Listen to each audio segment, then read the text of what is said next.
Hey guys, it's Brichette and I am in the garden and I'm going to talk to you about the 3 reasons why rainwater is so much better than irrigation water and why you should do everything you can to try to save it and use it in the garden. Before I get to that, make sure you hit the like and subscribe button so you're notified anytime we put out a video. So take a look around. Garden is booming right now. It's gorgeous. We got so many butterflies. We have a lot of weeds. I know, don't judge me. Promise I will get on top of that.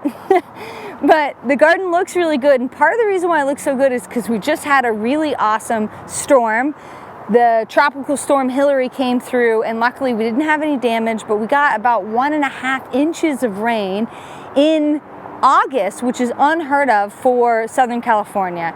Now this is great because the soil was really dry, everything got a really good soak, and also it was great because we were able to fill up all of our rain barrels, which will get us through the next couple of months of dry season before we get seasonal rains again.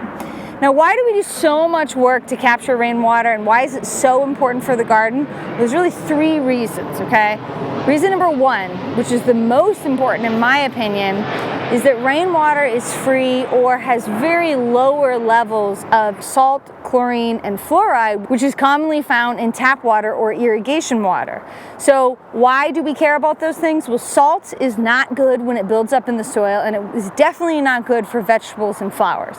There are some crops that like a little bit more salt than others, while there are also crops that cannot stand any salt. Things like mangoes and avocados are very susceptible to salt burn. So if you're using irrigation water or tap water all the time to water them, the salt will build up, and you'll actually see that on the plant. So this mango actually doesn't have a lot of salt burn. And why? Because we very specifically put it next to our rain barrel. Okay, the reason why I wanted a rain barrel right next to my mango is because it's a water-intensive crop. It needs a lot of water, grows in a very tropical, wet climate. And by putting it next to the water that I capture, all the extra water can go to this plant, and it's rainwater and it has less salt in it, so it's less likely to burn. If you've seen something that looks somewhat like this is not actually salt burn, but it's a good example to show you. It looks very similar to what you would see on an avocado. It just looks like it's been fried. And what happens is the salt actually gathers up in the cells of the plant and it cannot get out and it burns. Reason number 1 why I love rainwater is because it is very low levels of salt, chlorine, and fluoride that's usually found in tap water. Reason number 2 why I love rainwater is, guess what? It's free. It just comes down from the sky. We don't have to pay for it. It's amazing. Now in our climate, it's very few and far in between that we actually get free rainwater, except this year was really wet, but that was a little bit of an anomaly. But it is free. So it's really important to do everything you can in your garden to capture as much of that rainwater as possible. How do we do that? Well, it all starts, like I've said a million times, with soil, okay? Now, why does having good soil matter so much in the amount of moisture you can uptake? Well, let's think about what just happened in 24 hours. We had massive amounts of rain in the desert and there was flash floods. Well, that happens because that soil doesn't have a lot of organic matter, so it's hydrophobic, which means that it is afraid to take on moisture. And so you get flash floods because there's nowhere for that moisture to go into the soil. Compost in general can hold 2 to 3 times as much moisture as just regular soil particles. So the more compost you put in your soil, the more moisture it can hold, which means then you have happier plants.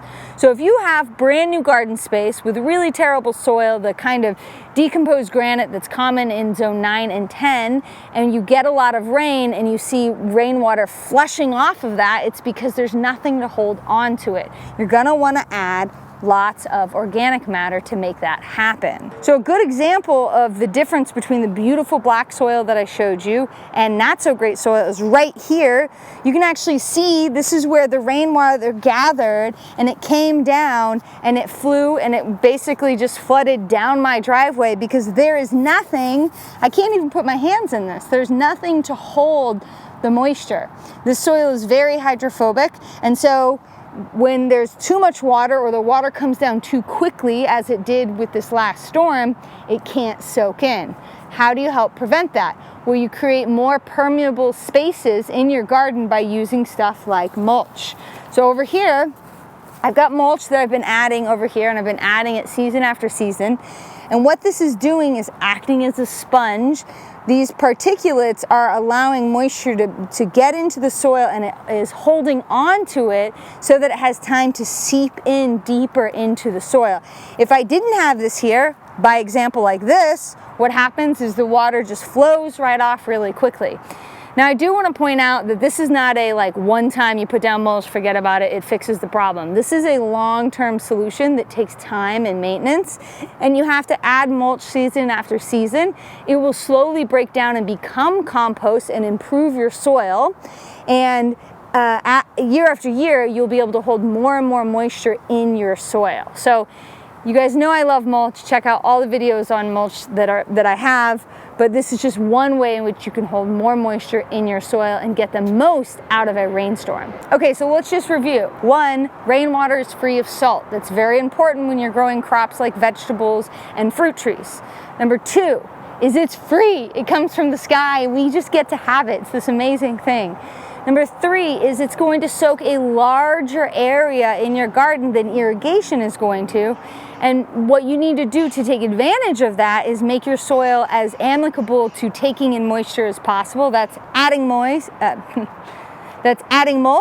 that's adding tons of compost to hold as much moisture as possible. Now let me explain what I mean by bigger sponge. So here's an example. I've got drip irrigation here. Now, if it never rained and I only ran the drip irrigation, then obviously moisture would only come from this line right here and go into the ground there. If I'm only irrigating here and everything else is dry, then I'm putting a tiny little drop of water in a huge, super parched, dry soil patch. And what happens? That dry soil is going to suck the moisture from this area very quickly, and it means that my soil is going to dry out super quickly in between waterings, and I'm not going to have plants that thrive. So by taking advantage of the free, salt-free rain that comes from the sky to soak a big area in the garden, you can have happier, healthier plants. Okay, so how do we take advantage of the amazing salt-free rain that comes from the sky? We have rain barrels. I love them so much. These rain barrels are ways in which we capture water that collects from the roof and goes into these cisterns that then we can use to water our fruit trees and other ornamentals around the garden. Now, it's important to note that the water that comes off of here we do not use on our edible veggies.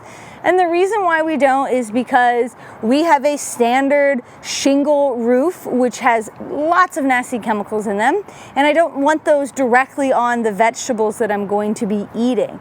But we do use them for fruit trees because that water seeps deep down into the soil, and all the natural, beautiful bacteria that's in the soil is going to eat up a lot of those contaminants, and it's not actually going to make it into this amazing, beautiful mango. Now, this water that's sitting in here is going to stay in here for weeks, maybe even longer, and so it is going to get kind of nasty. It's going to have algae and things like that. Another reason why I'm not going to use it on my edible vegetables in the garden. It is fabulous water for fruit trees, for ornamentals, for general landscaping, and for keeping moisture in the soil. In about 10 minutes in a really heavy storm, this whole tank can fill up.